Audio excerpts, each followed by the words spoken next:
all. That's realistic, like nationwide. People would hope to sell their house in, 1 to 2 months. They're doing extremely well if they can sell it in 30 days. I mean, Yep. MLS wide, single family, 38 days on the market. Now, what you all did not like was this guy. June last year, it was bad. It was It's so bad. bad. 15 freaking days on the market, which means like half half of those were sold in less than 10 days. That's It was how ridiculous. we look at 15. And I don't think that people who are just entering this market, I don't think they realize how bad it was It was last year. Maybe exhausting. it was bad. I mean, you're talking so many homes sold on day one and day two. And then you had a handful that took 25 and 30 and 60 days to sell. And I literally mean about a handful when you look at all these. So, Wrote so many offers 2021. Yeah, yeah. and guys, I mean, I look at it for somebody who's been in the industry for 26 years, and you look at these trends, right? These trends tell you everything you need to know. I mean, this is balanced. I mean, this is healthy. We're not in a bad place with days on market, with number of showings, with interest rates. We had an anomaly, and we had a run that people that could take advantage of it were able to take advantage of it. And it's going to pay dividends if they keep the house long term. They did have to use some extra cash or maybe potentially overpay a little bit on a property, but they got a benefit of a lower rate. But that's for those that were able to take that as an opportunity and make that acquisition. Today, it gives more people, more Texas home buyers, the opportunity to purchase here because we are more balanced. We have longer days in the market. You can make decisions. We're seeing seller contributions come in. We're seeing seller pay title. I mean, this is a great time. And for those that have been in, I've seen cycles. I mean, I'm just like, okay, just waiting it out, talking to people, keep showing them the options, and they're going to be able to find the right home, and it's going to end up being a better deal for them. Yeah, and I want to touch on something that both of you guys said right before we get into your mortgage mint, Bob. Yeah.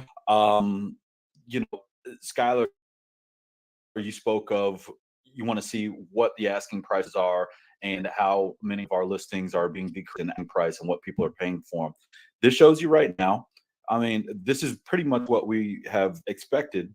July, a lot of people pulled out of the market, and many people then became able to get a house for less than asking price. Mm-hmm. Oh, what a breath of fresh air this is. What a breath of fresh air this is. And this is not completely, it's not unhealthy at all. Generally, we say if you can get, that houses sell typically between 97% and 100% of an asking price, of an original asking price. Good stuff there. It's at 96.3. The average days on market is just giving you time, but don't want to beat a dead horse. This is going to conclude our market report, and we're going to get into Mortgage Minute with Bob Johnson, owner and CEO of BobMortgage.com. Bob, take it away, my friend. What are we looking at today? What's the day? The 12th, December 12th, right. Well, and I want to piggyback on something you had said a little earlier, Tommy, about 2-1 buy downs and getting them into the 4.99s. I mean, I'll tell you, I just did a strategy for a client. We went to the listing agent. We talked to them about why we're doing it this way, but we did an FHA loan and the starting rate was 3.5. Wow. So we did a 3.5 start rate, 4.5 the second year, and then 5.5 the third year going forward. The deal was, I mean, this is a great credit buyer, 790 credit scores. Really wanted just to look at options to minimize out-of-pocket expense, but she had the ability to go conventional. She had the ability to put 10% down, all that stuff. I mean, it was really about, okay, what's the strategy? How long do you plan on keeping the house? I mean, this is a 5 to 7 year stay max. Okay. Mm-hmm. And people will say, well, FHA is not the better loan. In this case, when I ran the strategy side by side, FHA to a conventional with a 2-1 buy down, yeah, you're getting into the high fours on a conventional 2-1 buy now, but we got down to 3.5 on that FHA, and even the Delta in mortgage insurance, she was able to come out a winner and save more money in that 5 to 7 year span if she kept the house that long, Yeah. going that way. And we just had to talk to the seller because the seller or this listing agent was like, "Well, FHA," and I'm like, "Dude, I looked at your house. Your house is impeccable. I mean, it looks great. It's not going to have Yeah. any issues going FHA. Yeah. This is the strong buyer, but this is the strategy behind it. It became more financial." And ultimately we're waiting on to see if the offer gets accepted, but that was all day yesterday. So hopefully she'll realize a 3.5 start rate. I mean, that's incredible in this market right now. Yeah, that's amazing. So That's the like, lowest I've heard. Yep. we've been doing this show going on 2 months now. Uh-huh. When we first had you on, we were in a different place than we are today. Yeah. Have you noticed that, like, it's moved? Tell us what we've seen over the past month. Yeah, well, I mean, Or over the so. last, I mean, even there's an article put out by the Freddie Mac's chief economist, and he even said over the last 4 weeks, mortgage rates have seen the largest decline since 2008. I mean, we are seeing the market actually improve when it comes to the bonds, and which relates to lower interest rates. The Treasury is coming coming down a bit more. So, I mean, the Fed take different positions with their stances on Fed rate hikes and what they plan on doing into 2023. So, I mean, it feels good, and we need to really see what's going to coming this week, because this is a big week for mortgage bonds and interest rates. I mean, this week we started off with a 10-year bond auction, and this is really important because it's going to give us some clues on market's expectations for inflation, the data that's going to come out tomorrow. And if it's a strong auction, investors are probably going to want to lock in their positions with a 3.5% 10-year yield when they go to that auction, because if they believe inflation and rates are going to turn lower and into the future, that's going to make their 3.5 bond purchase more valuable, because they're going to be making more money off of that, because the inflation erodes the yields that investors get paid on their bond purchases. So if they can buy high and have inflation numbers come in lower than expectations, then they're going to start realizing bigger yields. So today, around 1-ish or something like that, it's going to be, going to start to get that data coming in. So we're really hoping for some good bond auction numbers. And then also this week we have the Fed meeting on Wednesday, and we anticipate them to hike the Fed fund rate by 50 basis points, and that's not really a surprise. We kind of talked about that before, since they had been going strong at 75. But it's really going to be tone and the statements of Fed Chair Jerome Powell's press conference. That's what's going to be critical. If the Fed sounds a bit less hawkish and says rate hikes have been working, albeit they have a lot more work to do, the market could, I guess, celebrate that a little bit, and we may see a little bit more of relief in the market come Wednesday, midday into the evening, and hopefully carry that forward into Thursday and into to Friday. So I mean, we feel good about it. We feel really good about where the market is.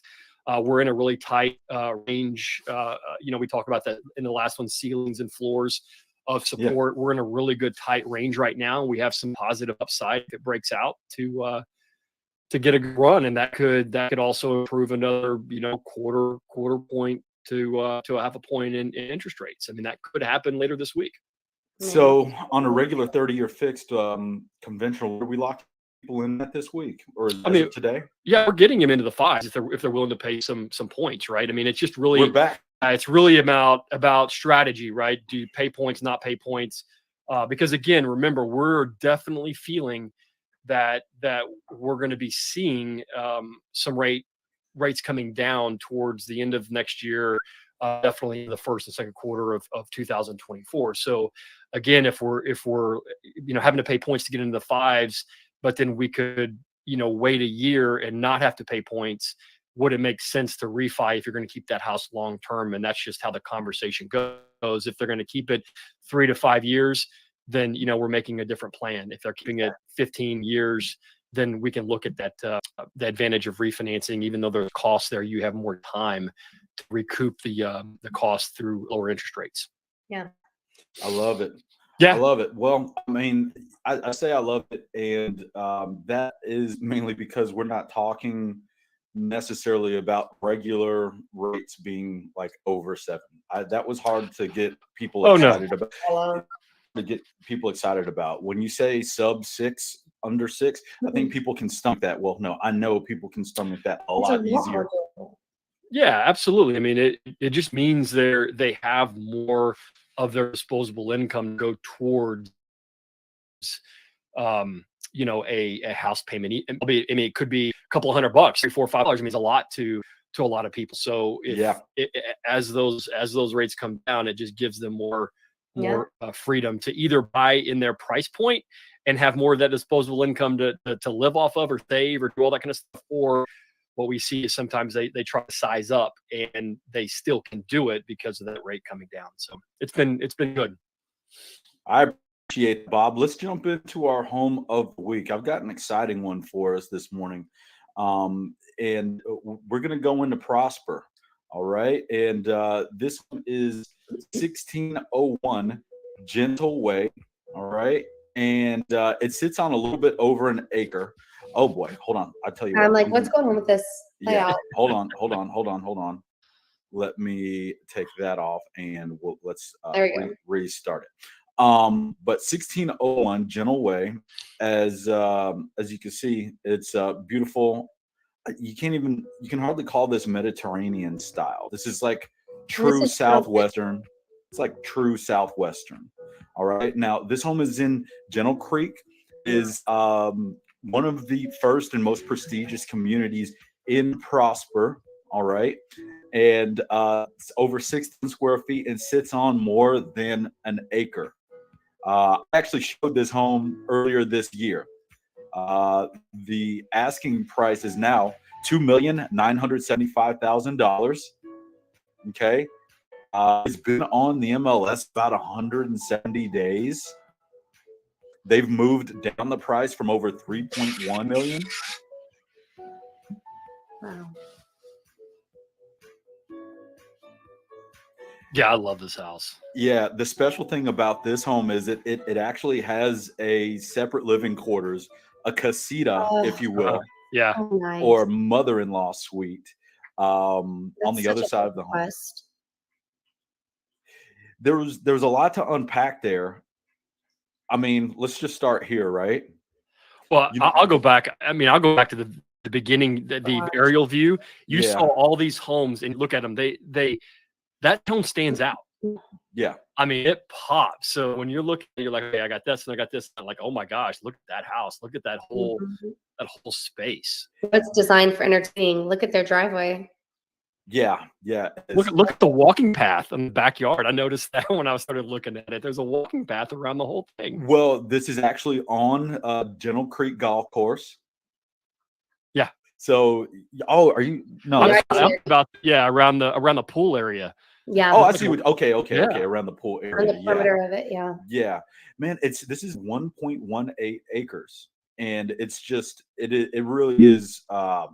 When we pulled in, we got the circular driveway. This is all on one story. I mean, this is so spread out, and just the privacy that we felt as we were walking through was really something else. Like, I can't get enough of this. Yeah. This view is really tremendous. Love the clay barrel shingles, and again, I just go back to the fact that we want to call that Mediterranean, but it has so much more a Southwestern feel. It really does. Yeah. The way this one is laid out does.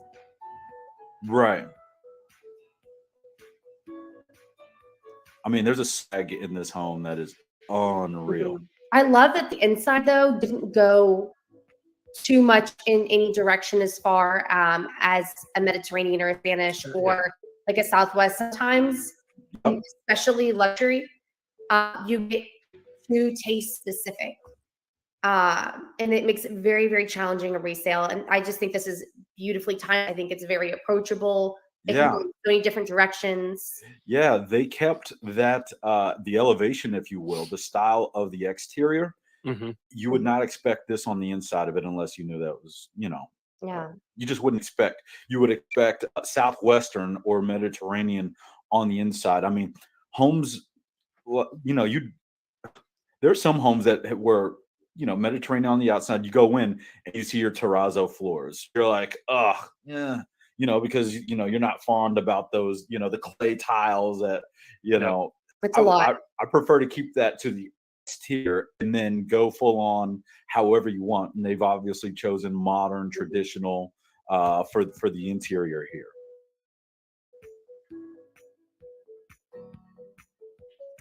Brass is back. Beautiful. Yes, it is. Wow, like brass. Yeah. Yes. I bet you 10. So homes always show in videos or photos better or worse than they do in person. Like it's very hard to get a very accurate representation. Yeah. I'll tell you now, this home looks better in person. I can already tell. Like, and this is beautiful, but there's so much detail and the way the lighting in the space. I think experiencing this home in person would take your breath away. It was great to walk through, and it took us all the talk. Bob's like, "Yep, I'm in." Yeah, a little wine, and you got sold. The humidor over there. Sold. Any guess on? I don't have the answer here, Bob. How many bottles are we talking here? 2,000. Okay, I was gonna say 1,000. Yeah. It's amazing. I love that Kelly green. I know it's trendy. Like I know it's a choice. What did you call it? Kelly green. Are you familiar with that too, Bob? The color, sure. Snap. Okay. Or an emerald green. And let me Google it. I think I'm behind on green. it. That pops. Holy smokes! Yeah, you're right. It's jarring, but very trendy. And green's my favorite. So. And it's okay. It's one room. You can repaint your room, but when the whole house is dedicated, like that can be a lot. A painting budget on a $6,000 house or 6,000 square foot house. Well, it gave so much character to that room.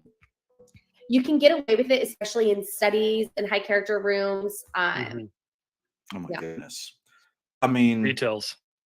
The details. That is an art niche.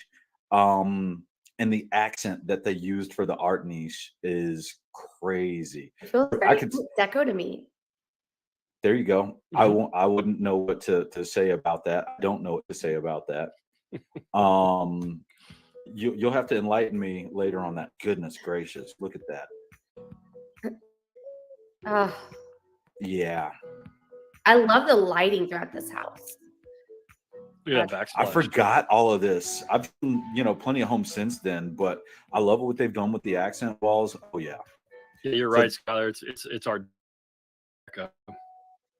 definitely gives you that feel with that the light fixture as well. The dark stones, the geometric, yeah. Oh snap. Yeah. Okay. Gym with your own sauna. A little workspace. Man, that's what I'm missing up here. I need to bring up workout equipment and have my office up here as well. I thought you were going to say a sauna. Look at that guest room. Yeah. I love the mirrors. Yeah. So the casita, it's got everything for mom or dad, or mom and dad. If I remember these correctly. are big rooms too, and these are big bathrooms. Like I feel like the scale, it's hard to capture on camera, but I bet if you'd walk these, because that's oversized furniture. Those are oversized built-ins. Like those are tall ceilings. I bet it feels very different. Oh, that's charming. The seaside. Look at that. It's hard. This is the. Yeah, this is it. That's the casita. Yeah, this is the casita. Mm-hmm. So if they go back outside, yeah, we're out back. They've done so well to finish out this backyard. Plenty of privacy with the pool. You look like you're at a beach resort. Yeah. Yeah, you are. Look at that. This is how Texans do. This is how we get away from summer. Yeah, we don't have mountains or oceans, so we craft our fun. We must craft our own fun. Look at that. I bet they have some fantastic exterior lighting. I thought you were going to say parties. You're Well, right. Me too. Thank you, Stacy. Thank you, Stacy. Well, remind me again to Stacy as well. Hold on 1 second. I like the courtyard. Stacy Zimmerman with Ebby Holiday. Thank you so much for this listing. So the casita is this area right here at the front, and the entrance is kind of on the other side of this wall. Yeah. And the main home entrance is on the other side. See, that's what I love. That I love The when you courtyard. walk in the courtyard and everything. Yes. It just invites you. It's a great feeling. It I is, mean- and you can find this in multiple spots in Gentle Creek. That's one of my favorite things about this neighborhood is that it does give you a home product that does match that, where you have that casita at the front that's disguised. You have that courtyard that's great for privacy and entertaining. Yeah. It's a lot That's of awesome. unique options that you don't find in a lot of other parts of the Metroplex. This Now, this is a door. whole different scale from other homes I've seen in Gentle Creek, but Yeah. Gentle It Creek is. scale, It's one of a me. kind. You know, obviously, you know, if stuff doesn't sell, you know, it's overpriced. And they've got it down from over 3 million. It's now at 2.9, you know, 2.975. So Bob, help us get creative with financing here. What are we looking at here? Yeah, I mean, I would imagine most people are walking into this, putting 20-25% down. I mean, I think it's pretty vanilla when it comes to just stuff like that. You probably get away with 10% down, but the reality is I would imagine most people are going to be putting 20 to 25% down on something like that. What's going to put your payments, one interest payment, roughly 13,700 to 14,800, depending on which way you go. 80% or 20% down is about 14,800. And then 30% or 25% down will be about 13,700. Then you have insurance and taxes, right? So you have to budget that into that. But you know, I mean, it's a valuable house. I mean, you're going to be expecting a $13,000 to $15,000 P&I payment unless you're going to be putting money down. Sure. And then insurance and taxes, which is going to push your payments up, you know, close to $18,000, $19,000, right? Given taxes on that's probably $3,600 a month, you know, and then insurance 50, imagine, on something like this, maybe more because you have the pool and everything else that you're going to want to insure, because you're probably going to up your content insurance, so it could be closer to $1,000 a month on something like that. So yeah, I mean, you're looking all in probably close to 20 grand. Yeah. Well, that's helpful. You know, schools on that side of Prosper and Prosper in general are great. If you're in Gentle Creek, if I remember correctly, you'll go into Prosper High School, not Rock Hill. Although Gentle Creek, you may have just been rezoned to Prosper's third high school, Walnut Grove, which will open next fall. But that was a beautiful property, wasn't it? Yeah. It's nice. I mean, the whole thing, I mean, just the thing it gave, you know, you're entertaining. I mean, it's a family entertainment mecca. I think I just see myself and my family and my kids and everybody just having fun running around. I mean, that's what you feel, right? When you see something like that big. Absolutely. Bob, we appreciate your time, my friend. All right. I appreciate the Mortgage Minute, and we'll talk this week, and we'll see you again next week. All right. Thanks, guys. Take care. Have a great week. Have a good one. All right. Bye. Guys, that was Bob